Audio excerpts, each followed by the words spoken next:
Eh, Okay, so today we're going to discuss Bhagavad Gita and how to practice this verse. Who's translated? Who will be translating?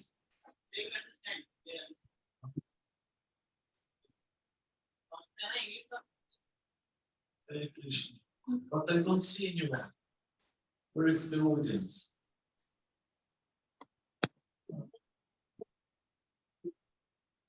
This is the main audience. Yeah, but I look here and I don't see here anyone. You can see here and there. आप लोग थोड़ा इधर आ जाओ। प्रभु अपने sound को आप exit करिए ना, बिहारी गोविंद प्रभु, आप उसको साउंड लीव कर दीजिए। कर दिया? साउंड लीव कर दीजिए। हरे कृष्णा। लगाओ ना प्रभु, कौन लगाएगा? माइक को स्पीकर उठा इधर और उसका एंटीना निकाल दीजिए। हरे कृष्णा। हरे राम। हरे राम। क्यों आप साउंड को लीव करिए।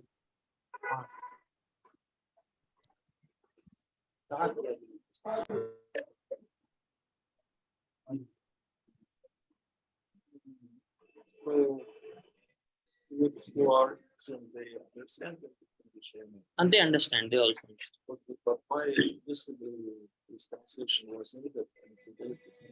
Yesterday audience was different. The audience is different. We have different groups, so we send link accordingly. Very Krishna.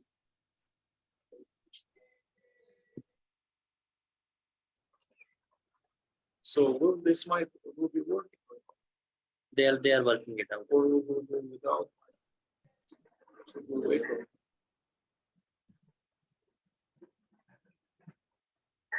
Krishna.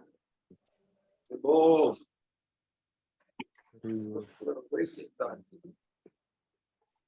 Voice is audible, सबको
Haribol.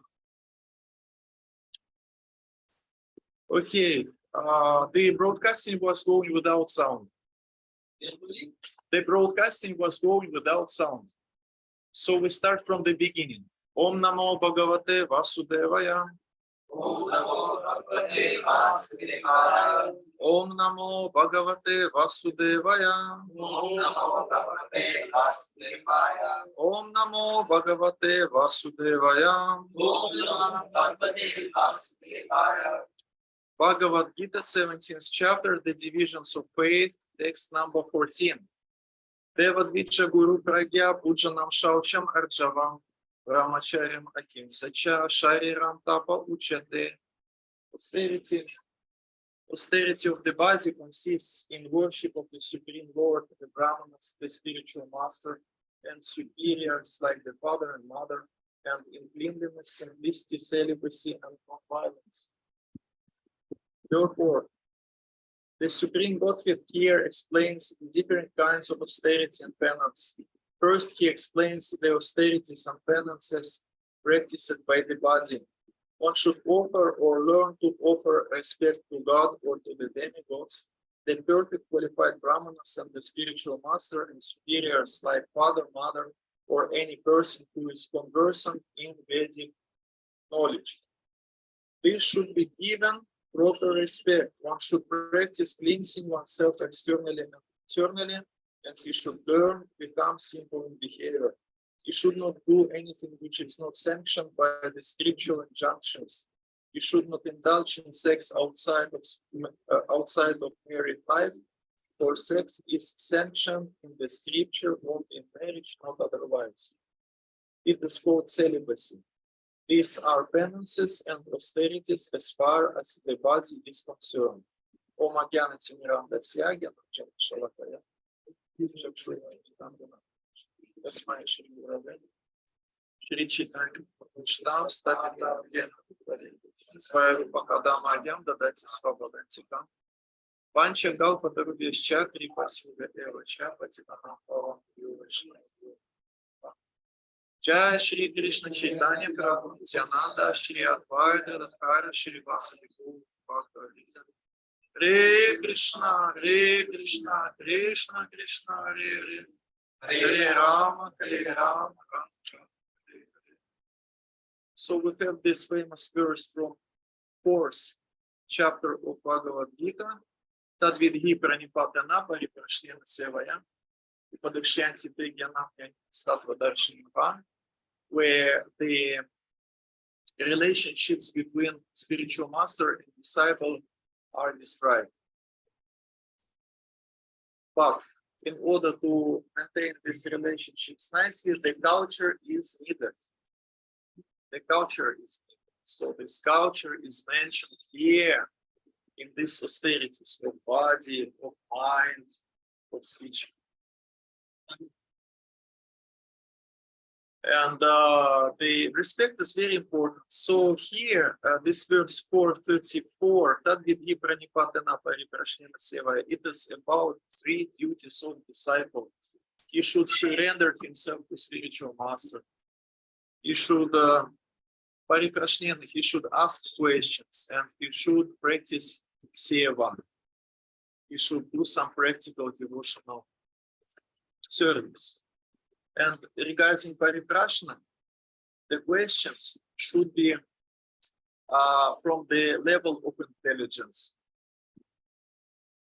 If one has intelligence, then it is simpler for him to ask reasonable questions. If one is lacking intelligence, then he can practice devotional service, and it will help him. It will help him to get more intelligence. Vesham Satata Yuktanam, Vachatam Pritipurmakam, Tadami Buddhi Yogam Tam, Yanamam Upayanti. It is verse from Bhagavad Gita 10:10. 10:10. Yes, Bhagavad Gita 10.10. You can write it down. You can write down the number of this verse, because it is important to know how we can get some more intelligence. Because intelligence is needed to serve who? Spiritual master and Krishna. It is important. So, so what we're speaking about? This wind blows all my thoughts. I don't know what I wanted to do. Goes like this. Can we close the door, please? It's beginning to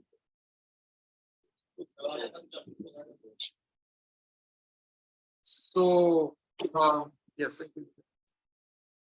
So, questions should be reasonable. There are questions that one asks in challenging mood. Challenging mood means you prove that that you are bona fide representative of Krishna, and then maybe I will accept you. Can you bring my guitar from mine? It was not yours. Mine. Guitar. Yes. Can you do it? Thank you very much. So, questions should not be in challenging modes. Thank you very much. And we will switch off the video for some time. Okay. Very good. Okay. But anyway, I'm audible, right? So,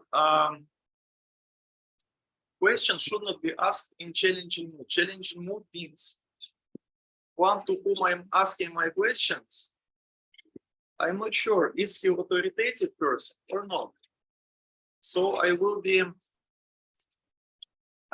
asking these questions in order that you please prove that you are authoritative person. You have to prove. But according to Vedic culture, he doesn't have to prove. It is our duty to understand who is who, to understand is such particular person or particular devotee, is he bona fide or not. That's why Sanatana Goswami in Hari Bhakti Vilas, he writes, I will not give it to you. He writes in Hari Bhakti Vilasa that disciple should be a candidate become a disciple. This candidate should be tested by spiritual master for the period of 1 year. And also this candidate, he is tasting spiritual master. He's trying to understand, is he bona fide representative of Krishna or not? And how he is going to test them, he is going to test them on the basis of sacred scriptures. Because the qualities of spiritual master are described in sacred scriptures. And there is book, Spiritual Master and Disciple, which is published by D.T. And these qualities of disciple, of spiritual master, everything is described here. So according to Shastra and using his own intelligence, one should understand, is this particular person bona fide representative of Krishna? Can I follow him or not? And if this decision that I'm going to follow this representative of Krishna, if this decision is taken once, then you just ask questions in humble mood. That's all. You don't have to test them each time. First, there is a period of time when he is tested. When you ask, when this particular person is not yet your spiritual master, he is just Vaishnava or Sadhu, but still you didn't accept him as your spiritual master. But if you accept it on the basis of knowledge, then you don't have to test. Sometimes people, they ask really ridiculous questions to spiritual masters and preachers. Like, for example, in 2010, Navina Nirada Prabhu came to Russia. Navina Nirada Prabhu, he is famous book distributor. Especially in 90s, he was very famous. And now he is famous and well known. And he gave the class. And after the class, he told, do you have any questions? and someone raised his hand, and he told, Navina Nirada Prabhu, how are you? How are you? And he responded, and you? And you? And the next person, he raised his hand and he told, Navina Nirada Prabhu, what is your contribution to book distribution? And Navina Nirada Prabhu told, no contribution, only eating and sleeping. So you see, it is the question, it is about us, what kind of questions we are able to ask. But if we serve Krishna, then Sham Satata Yuktanam, Vajatam Purvakam, Dadami Bhukti Yogam Tam, Yanamam, Upayantite, then we get more intelligence, and because of that intelligence, we are able to understand what should I ask. That's why in Srimad Bhagavatam we can find such dialogues where someone is asking spiritual questions to some sages or some Mahajans. He is asking spiritual questions, and then he says that, and also you please answer on such questions that I was not able to ask because I don't know what to ask. Please answer on such questions that I was not able to ask. But according to your vision, the answers on these questions will be by getting answers on these questions, I will be benefited. I will be benefited. So you please answer on this also. So Tadvidhi Pranipata na Pariprashnena Sevaya, and in order to be able to maintain these relationships with spiritual master, one's lifestyle should be regulated. One's lifestyle should be regulated. If it is not regulated, then mind is not under control. And if mind is not under control, then today I accept my spiritual master, tomorrow I don't accept my spiritual master. But if it is regulated, then every day I remind myself, I chant this Gurvashtaka Samsara Dava Navadida Loka. We just remind ourselves about position of spiritual master and the position, Srila Prabhupada's position in our life. And it makes our consciousness stable because we remember what is what, who is who. And if we are not regulated, if there is no discipline, and these two words, disciple and discipline, it comes from the same root. To be disciple means to have this discipline. And what kind of discipline is expected from us? What a spiritual master expects us to do? He expects that we will be it is what? Technical expert. We need technical expert. Who is technical expert? Come here. Come here and tell me what is it. It is what? This what? What should I do? Hello? Push on the button. Okay, thank you. So again, we need this intelligence in our relationships with spiritual master. And if lifestyle is not regulated, if it is mainly based on sense enjoyment, then intelligence decreases. It is like you have pot, and there is a hole in this pot, and you cannot keep water inside. The same way, the more sense enjoyment one has, the more material desire one has, the more holes this pot has. So we wake up, and Srila Prabhupada expects that we will be chanting Hare Krishna, Krishna Krishna, Hare Hare, Hare Rama, Rama Rama, Hare Hare.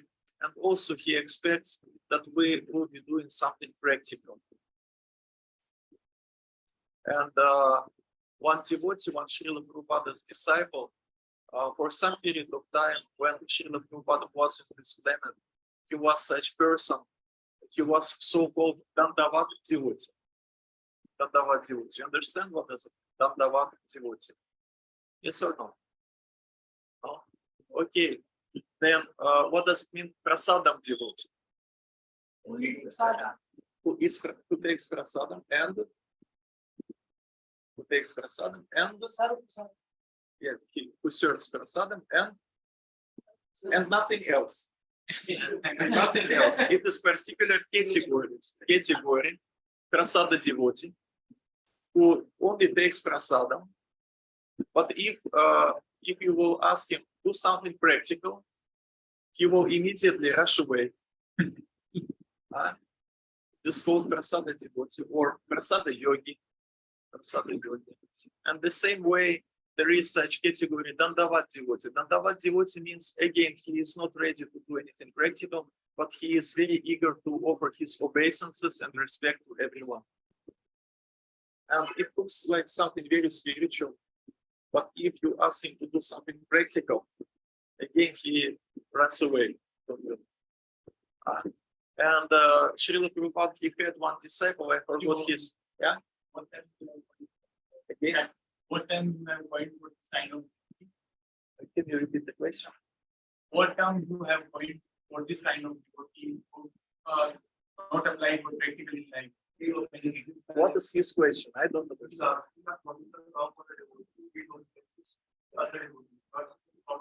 Dandavat devotee. Dandavat devotee. Yeah. You're going to write it down, right? Okay. It is, of course, it is not some authoritative terms. It is so-called ISKCON slang. For understanding. It is ISKCON slang. It is not something which is from Shastra. It is ISKCON slang. It is our ISKCON subculture. Yeah. ISKCON's terminology. Yeah, it's like unofficial terminology. So Srila Prabhupada, he had such disciple who was always eager to glorify Srila Prabhupada. And it was somewhere in one temple. And the roads nearby this temple were quite dirty. And when Srila Prabhupada was coming down from these stairs, he met this devotee, and this devotee told, "Oh, it is great fortune and great pleasure that you came here from spiritual world to save all of us and to give the spiritual message to us." And Srila Prabhupada, using his cane, he just has shown on this dirt on the road, and he told, "Finally, you do something practical. Finally, you do something practical."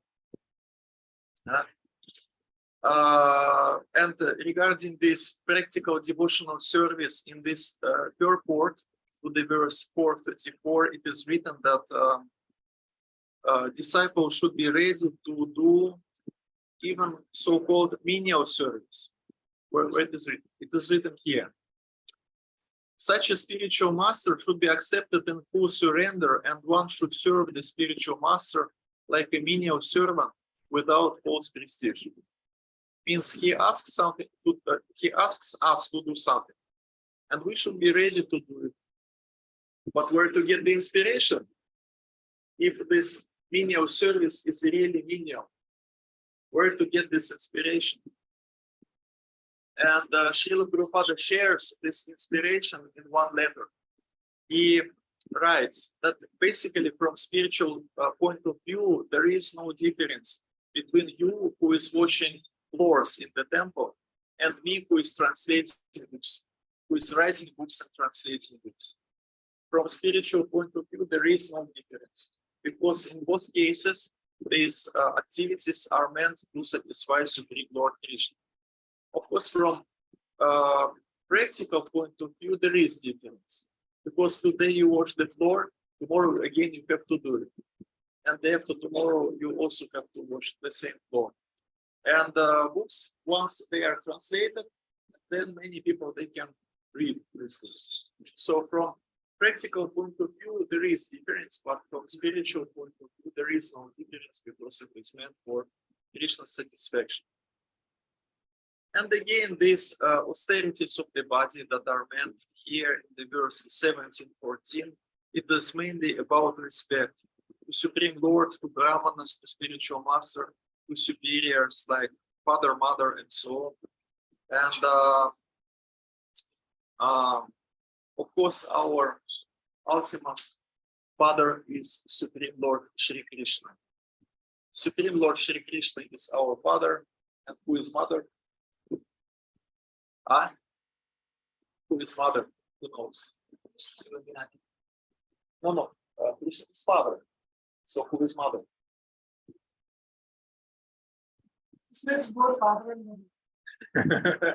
mother. Vedas. Vedic literature is mother, because Vedic literature shows, she explains to the child who is your father.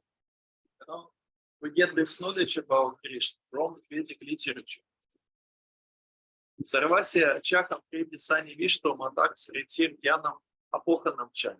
Видающа сарвайр ахам эва видео виданта вид веда вид эва чакам. It is verse 15.15. Previous, again, it is quite simple to memorize. Previous verse was 10.10, and this verse is 15.15. So in that verse, 15.15, it is said, Supreme Lord Shri Krishna, he says that he has to be, he is compiler of Vedas. And by all Vedas, he is known. And he is one, Krishna is one who knows Vedas completely.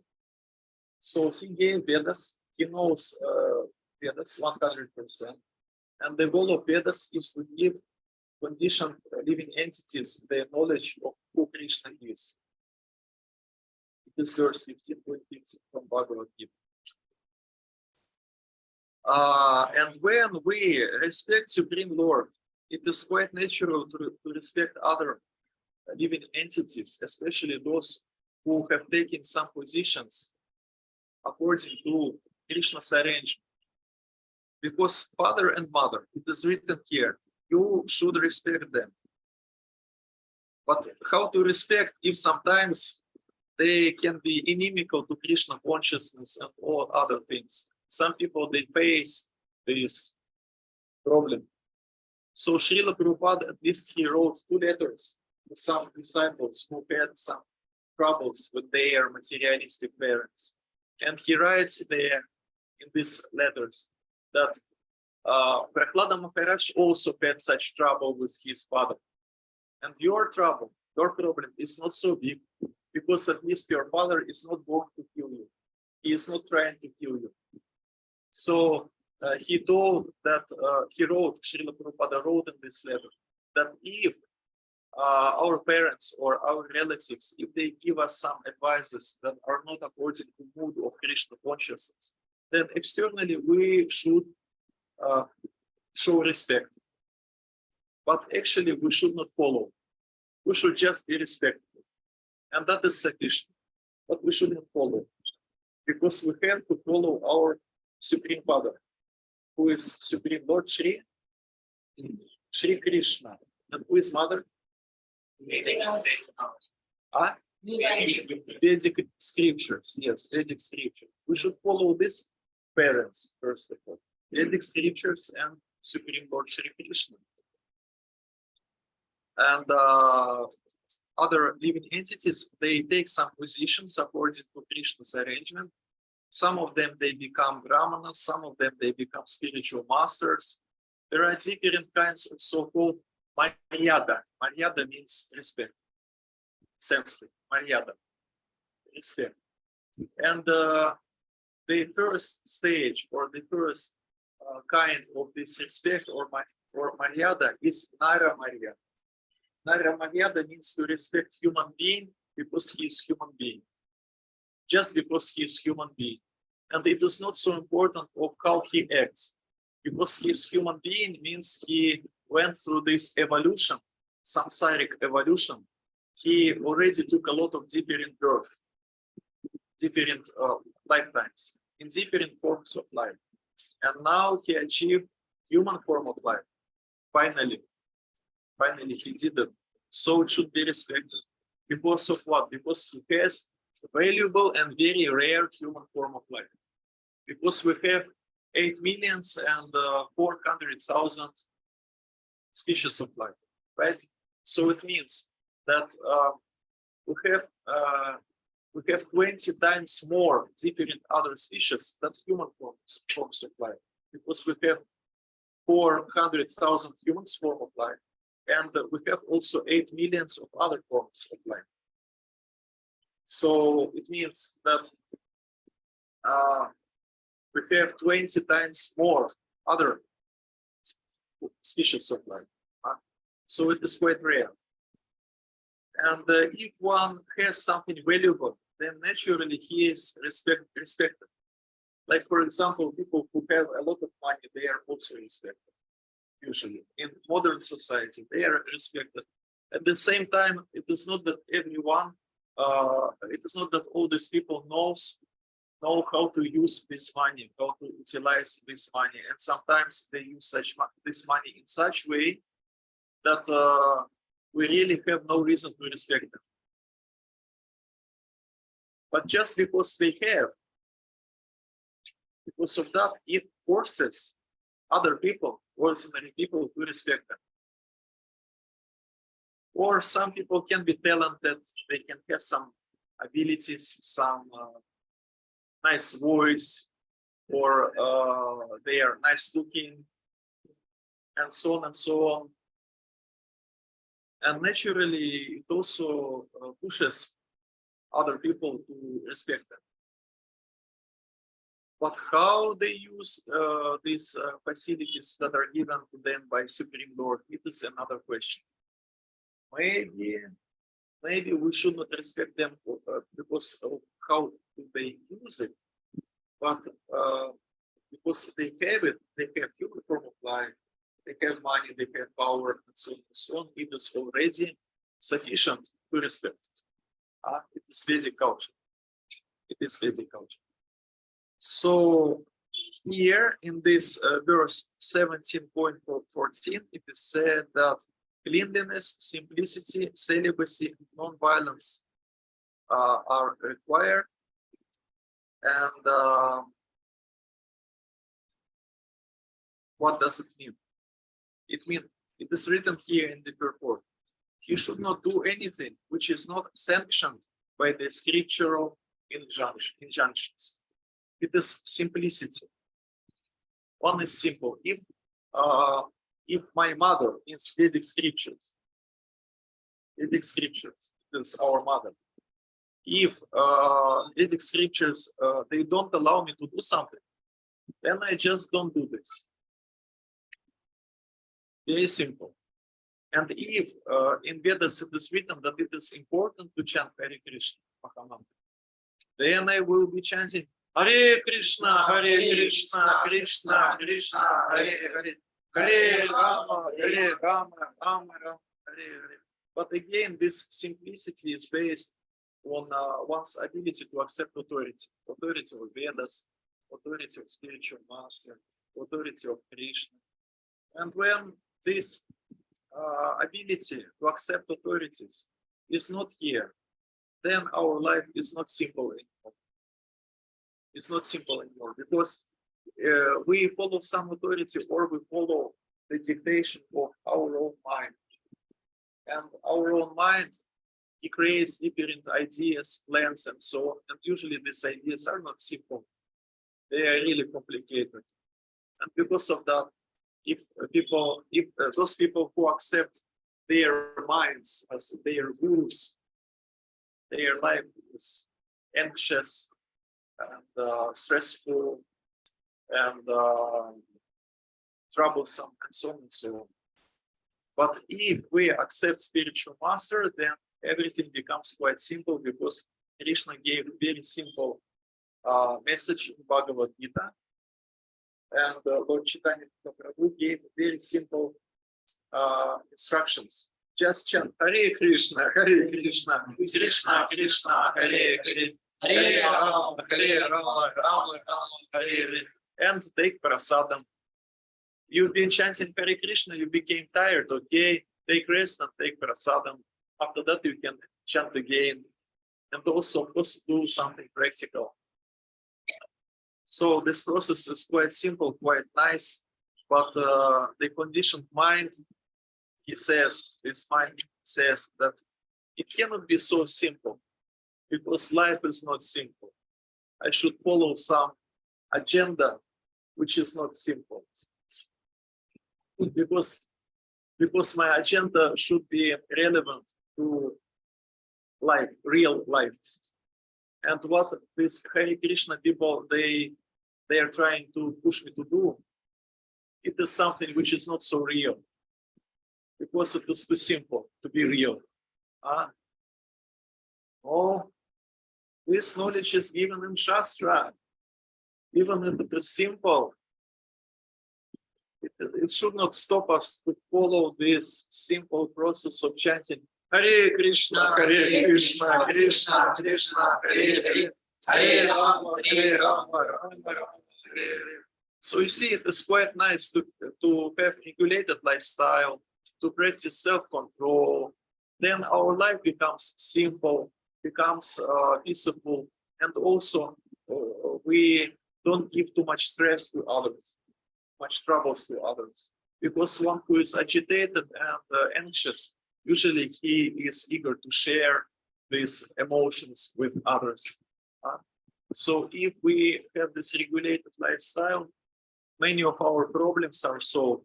And also we don't create problems for others, or we create less problems for others. And now let's read the verse number 17-15, where austerity of speech is described. 17-15. Anudvega karam vakyam satyam priya hitam chayat svadhyaya sya vyasam chaiva van mayam tapa uchyate. Van mayam tapa uchyate. Van mayam of the voice. Tapaha austerity. Okay, translation. Austerity of speech consists in speaking words that are truthful, pleasing, beneficial, and not agitating to others, and also in regularly reciting Vedic literature. Actually, when we chant Hare Krishna Mahamantra, it is also recitation of Vedic literature, because this Mahamantra is there in Vedas. So we can just chant Hare Krishna, Krishna Krishna, Hare Hare, Hare Rama, Rama Rama, Hare Hare. And it will be considered that we recite Vedic literature. But of course, we can also memorize some verses from Bhagavad Gita and other books written by Srila Prabhupada. Also, it is written here that our words should not be agitating for others. They should be truthful, pleasing, and beneficial. What to do if we want to tell truthful words, but these words will be agitating for others because they are truthful? What to do? It looks like contradiction.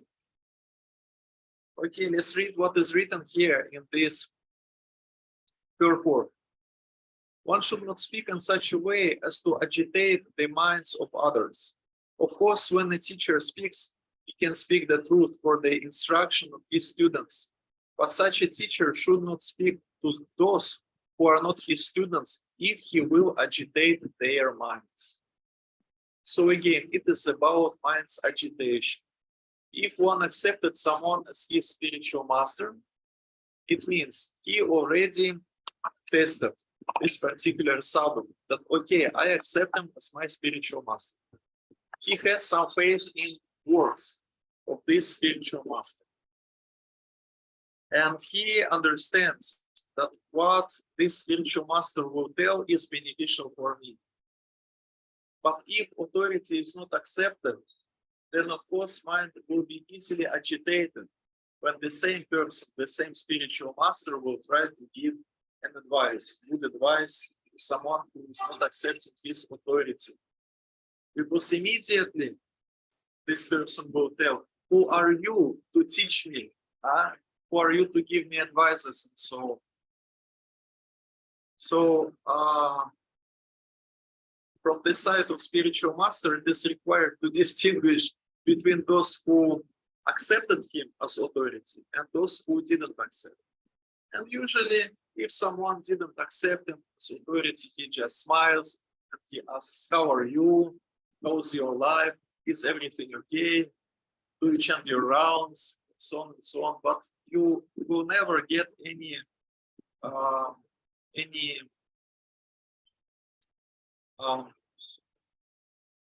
serious instructions, any how do we call it? Anything that you will not be able to digest. Only sweets will be given, only sweet words. That how are you? You're so nice devotee. We chant your rounds. You are in the SCON. You are with Srila Prabhupada. Thank you very much that you joined the SCON. So on and so on. So the ability of disciple is to be able to digest the words of spiritual master, and how one can get this digestion fire. What is the source of this digestion fire? The source of this digestion fire is that one has faith in the words of spiritual master, and also his lifestyle is regulated. And because of that, this regulated lifestyle, when we wake up early in the morning, when we chant holy names, when we're regulated, when we take prasadam only, it makes our mind stable. And if mind is stable, then even if something,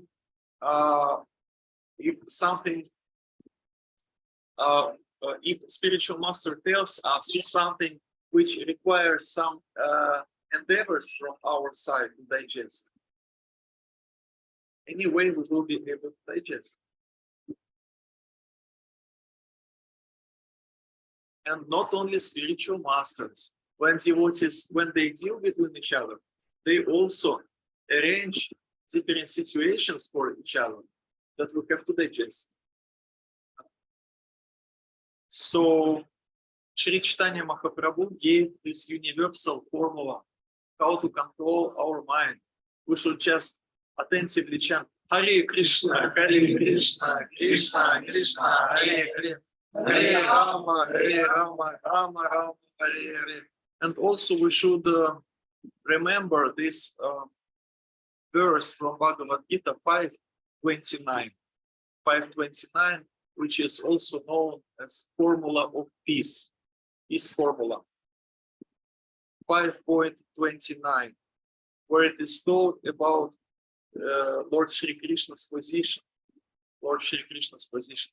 Bhaktaram yagi tapasam sarva loka maheshwaram supridam sarva bhutanam yadvamam shanti vrichkati. Yadvamam shanti vrichkati means one can attain, one can get peaceable mind. What can become peaceable if he follows three rules. According to this verse, 5.29. He should understand.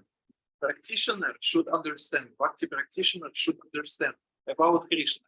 That Bhaktaram yagya tapasam. It means that Krishna is ultimate beneficiary of all sacrifices and austerities. All sacrifices and austerities, yagya tapasam, are meant for his Bhaktaram, for his pleasure. Everything that we do should be dedicated to his pleasure. Яд хороший, я дошна сержу, кушать адасия. Это паси каунтия, так шо модерна. Everything should be done for his pleasure. Then Sarva Loka Maheshwara. Sarva Loka Maheshwara means he is supreme lord of all planets and demigods. It means he controls everything. It means he controls my situations in my life also. If I feel my life that it is out of my control, I should not be too much worried. It can be out of my control, but it is always under control of Krishna. And we can ask Krishna, please take care of such and such situation. I myself, I cannot take care because I'm not supreme. And gradually I become free from desire to become supreme. By chanting Hare Krishna, Krishna Krishna, Hare Hare, Hare Rama, Rama. If something is not is uncontrollable, if I cannot control something, it doesn't mean that it is absolutely uncontrollable. Krishna controls everything. So the first point about Bhaktaram Yagi Tapasam was that we should just dedicate our efforts, offer our efforts to Krishna. And the second point, that he controls everything, and he can take care of everything. And Sukridam Sarva Bhutanam. Sukridam Sarva Bhutanam means he is benefactor and well-wisher of all living entities. It is nice. Point number 2, he controls everything. And point number 3, he is friend of everyone. It is nice combination, because in case if he could control everything, but he would not be our friend, our position would be quite dangerous, right? He controls everything, but at the same time, we're not friends. Then we're in danger. But we're not in danger, because he is Sukridam Sarva Bhutanam. He is well-wisher and benefactor of all living entities. And those who remember of this, we can just remind ourselves about this position of Krishna. That's why we have this Bhagavatam classes, Srimad Bhagavatam classes, Bhagavad Gita classes, and so on, in order to remind ourselves about position of Krishna, our own position, what should we do, what we should not do. If we do it, if we remind ourselves about these things, then again our mind becomes stable. Yeah, and mind becomes stable, and life becomes peaceful. And even if it is not peaceful anyway, it is more stable that it would be if we would not chant Hare Krishna, Krishna Krishna, Hare Hare, Hare Rama, Rama Rama, Hare Hare. So here it is written in this verse 5.29 that such person who knows these three things, he attains peace from the pangs of material miseries. No material miseries anymore, if there is Krishna consciousness. If there is Krishna consciousness. So, but again, if one didn't accept spiritual master, his mind can be easily agitated, even by very, very small things. That's why the qualification is required to accept instructions, to digest instructions, to digest different feedbacks from other devotees, and so on and so on. And we get this Agni, Sadhana Agni. It is called Sadhana Agni. Agni means fire, sadhana means sadhana. When we follow sadhana, then this sadhana Agni is there, and in this Agni, our anarthas, our undesirable qualities, our anxieties from the mind, everything burns in this fire. So we should stick to sadhana. Wake up early in the morning, right? We should wake up early in the again, it is written here in this verse 17:15 that these words should be truthful, pleasing, beneficial, and not agitating to others. What is the way how we can become able to tell such words that are not agitating, that are beneficial, and so on? The more one is free from envy, the more one is free from envy, the more one is able to tell such words. The more one is free from envy. Envy means what? Envy, for example, it means I see some shortcoming in my devotee friend, in my roommate, and so on and so on and so on. I see some shortcoming, and I approach him and I tell him about this shortcoming. And I'm in anxiety, and I give this feedback, but I mainly give this feedback just because I'm disturbed, not because I want this person to become better, not because I'm his benefactor, but just because I'm disturbed. So I decided, let me share this disturbance with the person who I consider to be the source of my disturbance. let me give this disturbance back. So this verse 17.15, it is about how we should act. First of all, there should be mood that I want this person to progress spiritually. I want this person to progress spiritually. And then what is my position to this person? If I'm senior and if I'm accepted by this person as an authority, then it is okay. I can go on and I can tell some things in pleasing way as his well-wisher. But if I'm not accepted, of course, better to go through such people who are accepted. Who are accepted means go to another person who is senior to that person whom you want to correct, and that senior will tell that person what is wrong. But if person who has to be corrected, if this person doesn't have any authority, then it is trouble. First of all, it is trouble for those who have authority. But anyway, this rule is very easy to speak about, but not so easy to follow. That if we are disturbed by some people, it is not that we will be responding in a easy way. It is not so easy. So, how to control the mind? For that, we have to chant Hare Krishna, Hare Krishna, Krishna Krishna, Hare Hare. And then we should just ask ourselves, am I ready to approach this person in mood that I'm just his well-wisher, and basically I accept him as he is. I just want to give him advice which will help him to become even more better. And if he will not accept my advice, I will not become upset.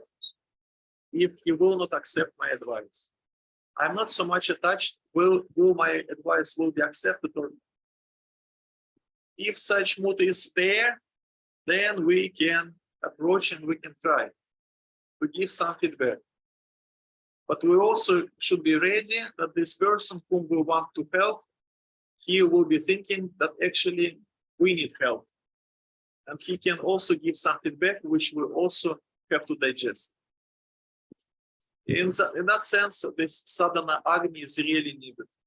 So if there is at least a little doubt that we are not able, that we will not be able to manage this situation, then we should take our japamala and continue to chant Hare Krishna, Hare Krishna, Krishna Krishna, Hare Hare, Hare Rama, Hare Rama, Rama Hare Hare. Or we can approach another person. We can approach some seniors who can help us.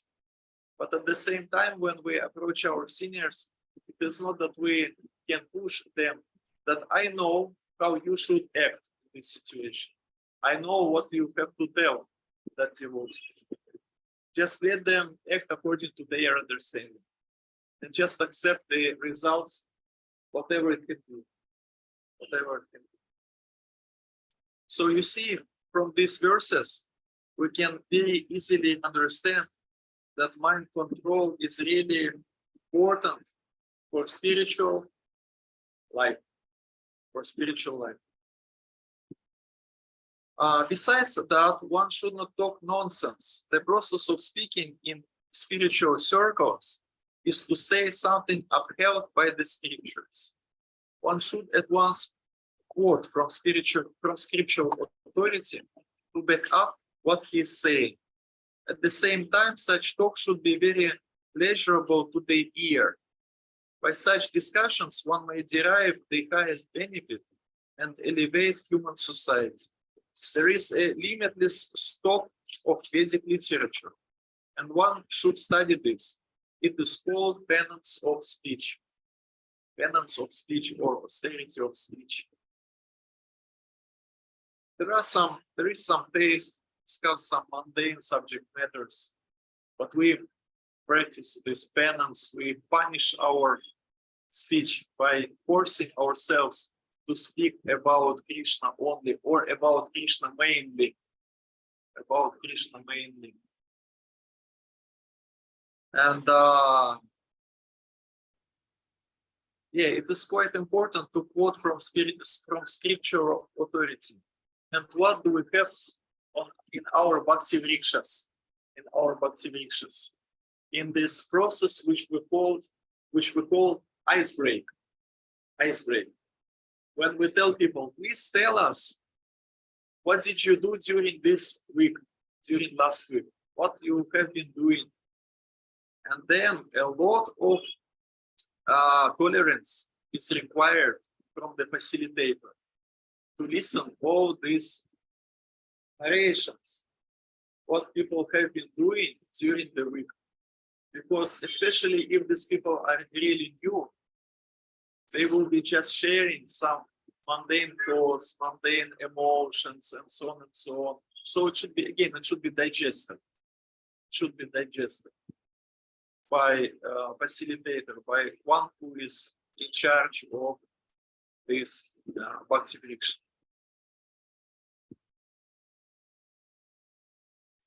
And ultimately, anyway, we should tell them that we have this Vedic literature.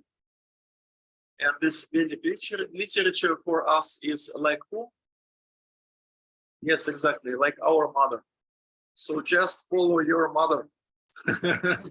Just read books. And mother will not give bad advice. Just read these books. And try to live this life according to these books, because these books are like map. You have metro map, for example, or map of the city, and you can use this map in order to understand how you can get from point A to point B. So the same way, this life, in order to understand how to deal with this life, we use scriptural knowledge, because other conceptions of life that are created by materialistic minds are not applicable. So we should read Bhagavad Gita as it is, and we should also chant Hare Krishna, Krishna Krishna, Hare Hare, Hare Rama, Rama, Hare Hare. It is written here, there is a limitless stock of Vedic literature. There are a lot of different subject matters to discuss. But some people, they say that when we open Srila Prabhupada's books, we can easily see that basically these books are about all the same. There is no variety. Some people, they say, there is no variety. Everything is all the same. On each and every page, you are just asked to chant Hare Krishna, Krishna Krishna, Hare Hare, Hare Rama, Rama, Hare Hare. Where is variety? Because conditioned mind requires variety. Where is variety? Variety is in spiritual world. Go to spiritual world and deal with this variety. But at the same time, we have variety in the books also. We should just read these books attentively. Let's go to the next verse, 17:16. Manah prasadach samyatvam maunam atma vinigraha bhava sam shudhir ityetat tapo manasam uchate. And satisfaction, simplicity, gravity, self-control, and purification of one's existence are the austerities of the mind. Purport, written by Srila Prabhupada. To make the mind austere is to detach it from sense gratification. It should be so trained that it can be always thinking of doing good for others. This is the first point. Always thinking of doing good for others. Usually people, they are focused on how to arrange their own lives. How to do good for others. The best training for the mind is gravity in thought. One should not deviate from Krishna consciousness and must always avoid sense gratification. To purify one's nature is to become Krishna conscious. Satisfaction of the mind can be obtained only by taking the mind away from thoughts of sense enjoyment. The more we think of sense enjoyment, the more the mind becomes dissatisfied. In the present age, we unnecessarily engage the mind in so many different ways for sense gratification, and so there is no possibility of the minds becoming satisfied.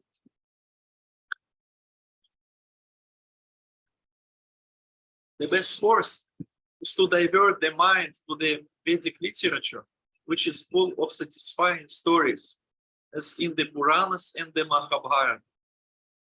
One can take advantage of this knowledge and should think of the welfare of all. Again, the same thing. Welfare of all. Silence means that one is always thinking of self-realization. Silence means that one is always thinking of self-realization. The person in Krishna consciousness observes perfect silence in this sense. Control of the mind means detaching the mind from sense enjoyment. One should be straightforward in his dealings and thereby purify his existence. All these qualities together constitute austerity in mental activities. So here, at least 3 advices are given to always to think about welfare of others. Point number 2, to keep our mind satisfied by avoiding sense gratification and avoiding thoughts about sense gratification. And the 3rd advice is to follow the process of self-realization, and those who follow process of self-realization usually they are silent. If someone is over talkative, if someone is doing prajalpa all the time, usually it is quite difficult for such people to practice self-realization because there is no concentration. There is always blah blah blah blah blah blah blah blah blah blah blah blah blah blah about this, about that. So why we practice this silence? Why we do it? It is one of 26 qualities of Vaishnava, that he is silent. Silent, it doesn't mean that it is prohibited for him to speak. It doesn't. It means that if he tells something, he speaks about Krishna, or he speaks about devotional service, or at least he tells something reasonable. Not just I have some itching in my tongue, and because of that I have to produce some sounds, and I'm producing sounds, and I'm enjoying when I'm hearing my sounds, because it was my sounds, the sounds are produced by me, so I'm speaking and I'm enjoying, so nice. And what I'm speaking about, not so important. It is mainly important because it is me who is speaking. Indeed, it is me. I express myself. What I'm saying, it is not so much important. The most important is that the sounds of my own voice is so pleasing for me, and the attention of others also, to attract attention of other people. Now we have this YouTube era, social networks era, and what people they're trying to do, they're trying to attract attention of other people as many as possible. But it is not that everyone on YouTube or social network is able to give a proper message, is able to give some message which will benefit other people. But we're trying to follow Srila Prabhupada's footsteps. We just deliver the same message that he gave, and in that way we're trying to benefit others. So here it is written in this purport that one should be always thinking of doing good for others, but not only thinking. One also should be doing, not just thinking. And we know what to do in order to benefit others. For that, we have to do Nagar Sankirtan, we have to do Food for Life, and we have to distribute goods. And this is our ways how we can make people benefit. If they will get Srila Prabhupada's books, they will be benefited. If they will hear holy name on the street, they will be benefited. And if football life people will be giving them prasadam, they also will be benefited. We know what to do. And what does it mean that he always should be thinking of doing good for others? It means that we can observe our minds, not only in chanting holy names or reading books, but we also, when we are managing some projects, some programs that are meant to benefit people, it is also Krishna consciousness. When one absorbs his consciousness in planning how to arrange this program, or when he arranges some meetings, always planning, always doing something like Aradidaksha Madhava Murari, always observed in something, in some projects. So it is according to this verse number 1716. 1716, always thinking of doing good for others. And when we take part in this process of doing good for others, we can easily see that it takes a lot of energy, and we have no energy to tell nonsense, to speak different nonsense. It is the solution. If we use our tongue in devotional service and in chanting Hare Krishna, Krishna Krishna, Hare Hare, Hare Rama, Rama Rama, Hare Hare, then there is no space and there is no time for other things. Like, for example, once Srila Prabhupada was glorified by his disciples, devotees. They told them that Srila Prabhupada, you have no lust, you have no karma. And Srila Prabhupada, he told, yes, I don't have. And then after some silence, he told, actually I have, but I have no time for this. I have no time for this. So it is the solution. If we have no time for different nonsense, then we are protected. So here it is written in the purport that silence means that one is always thinking of self-realization. But we also have some Mayavadi people who are always trying to practice Mauna-Vrata.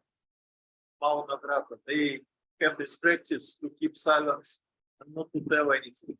And Srila Prabhupada, he says that they are silent because they don't know anything about Krishna and they have nothing to speak about. Because of that, they are silent. Hare Krishna.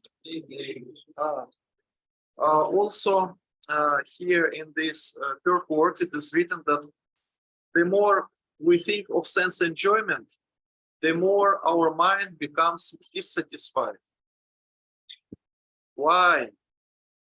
Because when we try just to satisfy our senses, if our conception of happiness that is that there are senses and there are sense objects, and we should just connect these two, and it will make me happy. Just it is my understanding of happiness. It is conception of happiness in mode of passion. And but it means one tries to connect his contaminated senses with some materialistic objects, material objects. And matter cannot give us eternal happiness. That is the point. That's why this material happiness is called flickering happiness. It gives happiness or satisfaction just for a short period of time. For example, you buy new furniture for your house. How long you will be happy because of your new furniture? 1 day or 2 or 3 days, but not for the whole life, right? But we can be satisfied and happy on a regular basis when we regularly chant. What we chant? Hare Krishna, Hare Krishna, Krishna Krishna, Hare Hare, Hare Rama, Hare Rama, Hare Hare. It makes us satisfied, and it also makes Supreme Lord Shri Krishna happy, because he sees that there is someone who is interested to develop, to revive Krishna consciousness. Let me help this devotee. And he helps, he gives some buddhi, he gives some intelligence, he gives some inspiration from within. It is how we practice. That's why one of the Krishna's names is Bhakta Vatsala. Bhakta Vatsala, he takes care of his devotees. And we should just do our steps toward Krishna, and Krishna will be doing his steps toward us. It is the meaning of life in discipline or regulated life. We follow some rules. We are trying to develop some qualities. We are working on our character. We are trying to absorb our consciousness in Krishna Katha. We're just following what is given by Srila Prabhupada, what is given by spiritual master, this process. And it makes our consciousness ready to accept more mercy. It is the meaning of sadhana. Why we practice sadhana? We practice sadhana in order to practice sadhana better. Yeah, because there are two kinds of sadhana. Vaidhi sadhana bhakti, and Raganuga sadhana bhakti. Raganuga sadhana bhakti means I have natural inclination and desire to serve Krishna. And Vaidhi sadhana bhakti means that this desire sometimes it is there, sometimes it is not. But there are some rules that I have to follow. And by following these rules, I prepare my consciousness. I prepare my consciousness to accept more mercy from Krishna. To accept more mercy from Krishna. And this mercy comes in form of realizations, in form of inspiration, in form of different things that we need in our life. Hare Krishna. Do you have some questions or thoughts? Do you have some questions or thoughts? Hare Krishna, Hare Krishna, Krishna Krishna, Hare Hare, Hare Rama, Hare Rama, Rama Hare Hare. Questions? Yes, please come here. That your question will be audible for our Zoom audience. Okay. What is what? Nara Maryada. Yeah. Nara Maryada means we respect human being because he is human being. Understand? Nara Maryada. We respect human being, and the reason to respect is that he is just human being. And there are different other different kinds of Maryada. Some Kshatriyas can be respected that they are Kshatriyas, or they have power and so on. Some Munis, Panditas, they can be respected that they have knowledge. And Bhaktas are respected for Bhakti. But the first stage is to respect people because they are people. And of course, some people can be respected just because of their age. They are elderly people, and we respect them just because of their age. And in that sense, it is not so much important what kind of consciousness they develop when they have reached this old age. Maybe they even degraded, maybe. But old age should be respected according to Vedic culture. Okay, some more questions or thoughts?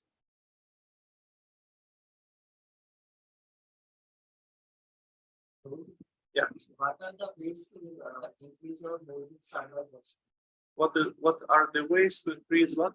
Our movement chanting. To increase our morning sadhana chanting?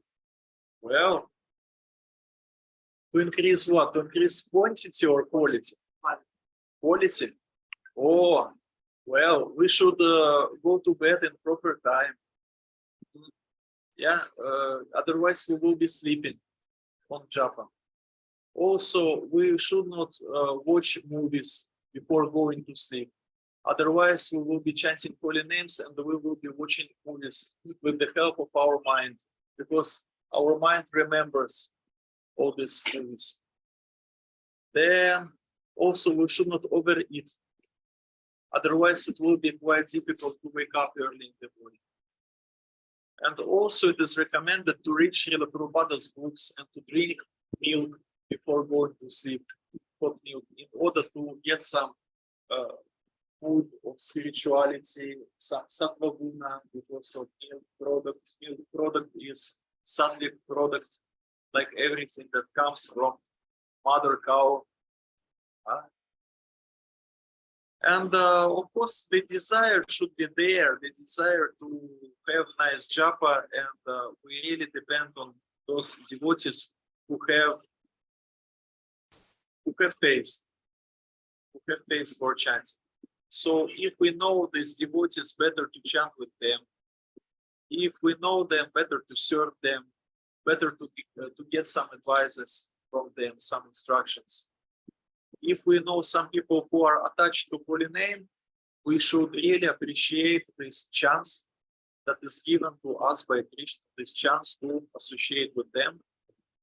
And we should associate and serve and get their mercy.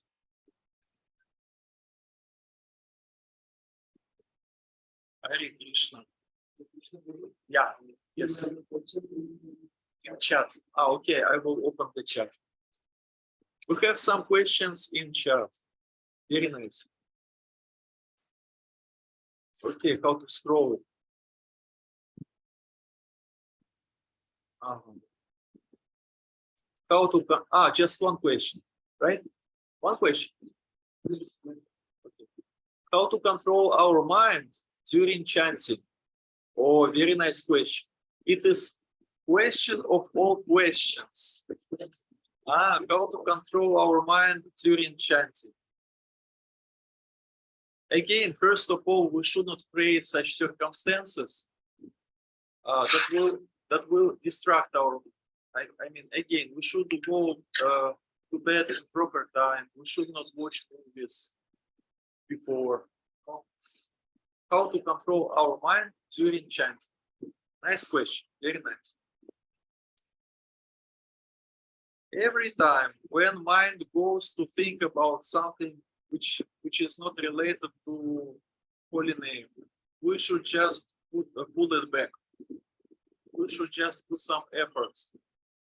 That mind, you have to listen this, even if you don't like. Even if you don't like to listen to holy names, you have to listen.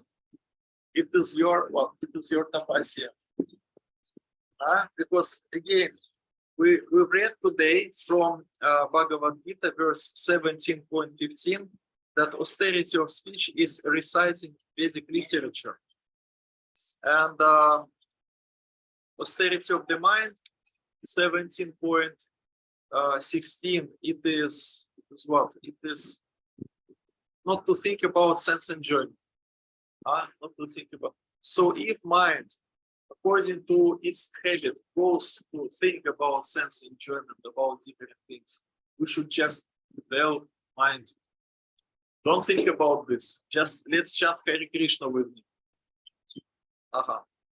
And also there are some pranayamas, some technical exercises that are helpful to make mind peaceful and stable. But it is just some means for this period of time when we don't have real taste for chanting. When we have real taste, then these technical things are not so much needed. But before that, we can follow some instructions. We can beat our mind with shoe according to Bhaktisiddhanta Saraswati Thakur's advice. We can do different things. How to control our mind during chanting? I myself, I'm always thinking how to do it. Really, it is this question. It goes through the whole life, through the whole life of the devotee. How to control this mind? At least you can negotiate with your mind. You can tell your mind, okay, we will be thinking about all these things, but we will do it later on. And now for this period of time, let's just listen to holy names. there are three ways how we can interact with our mind. Three ways. One way is to beat our mind with the shoe. One way. The second way, we're trying to convince. We're trying to convince our mind that we should follow. We're trying to tell our mind that this process of Krishna consciousness is very attractive. Just let's take this sweet holy name. Just let's take this sweet gulab jamun or rasagulli. Just let's do this, let's do that. We're trying to convince our own mind from the position of B mentality. We're trying to find different positive aspects. And the third way is just to neglect.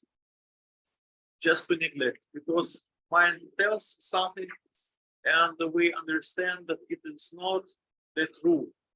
It is not the truth. It is just something which is generated by my conditioned nature, and I should not take it too seriously. And if sadhana agni is there, if this power which is given by sadhana is there, then it becomes easier to neglect. Just to understand that it is not so much important what our mind tells us, because there is a habit to take mind seriously. But it should not be done like this, because today mind tells do this, and tomorrow his mind says do that, and so on. And when we chant holy names, we get this ability to observe our mind from distance, and we can see that how mind acts, and we can see that we should not take it too much serious, our mind. But if mind becomes too much active, we can beat our mind with the shoe, like Bhaktisiddhanta Saraswati Thakur recommends. Or sometimes we can try to convince our mind that actually Krishna consciousness is very nice. And for that purpose, we have to know what is the most attractive for us in Krishna consciousness. If some difficulties are there in spiritual life, we should know what is attractive. Because sometimes our mood can go down or whatever, and we should know that, for example, in our particular case, how we can become inspired again by taking some prasadam, for example, in some cases. And not just prasadam, but some particular prasadam. Or we can become again inspired by chanting some bhajanas or particular bhajanas. We should know what works in our situation, what inspires us again. We should know these things, and we can use it. How to control our mind during chanting? Not so easy question, but actually mind should be controlled not only during chanting. Not only during chanting. We chant holy names, and we also associate with devotees, right? And our ability to deal with devotees nicely depends on how did we chant our rounds, what is our consciousness, and how do we chant our rounds. The quality of our chanting depends how we deal with devotees, because if we commit some aparadhas, then it influences on chanting. So there is this inter-influence. Holy name and our dealing with devotees. And we should try to do our best to keep it nice, to keep nice chanting, and to keep our relationships with devotees also nice. We should be gentle and kind and so on and so on. That's why we were discussing today these verses from 17th chapter of Bhagavad Gita about qualities, character, and so on, because it is quite important. Yeah. Because if we don't pay attention on this, on respect to others, or austerity of speech, or austerity of mind, then it will be quite difficult to practice, and it will influence on our japa, on the quality of our japa. Everything is interrelated, dear friends. Interrelated. How to control our mind during chanting? Nice question. One can make poster, and right there, how to control our mind during chanting. And one can put this poster on the wall, and one can meditate on this every day, on this question. It is not just one-time question. One can meditate on this question every day. And if we meditate on such question every day, means it creates intention in our mind, creates intention to improve our job. If this intention is there, then there is chance to progress spiritually. Otherwise, if we are just satisfied with our japa, whatever it is, then how we will be growing? That is the question. So this question is nice. You can order the posters. You can put these posters on the walls in your houses. How to control our mind during chanting. Yeah. Some more questions or thoughts?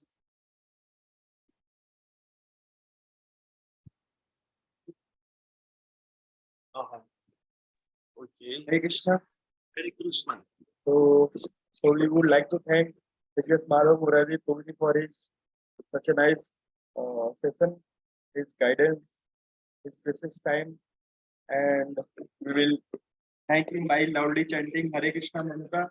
Hare Krishna, Krishna Krishna, Hare Hare, Hare Ram, Ram Ram, Hare Hare. So I have a good news for you all. So we will have session again at 6 p.m. So you all be ready to meet you at 6 p.m. Thank you. Hare Krishna.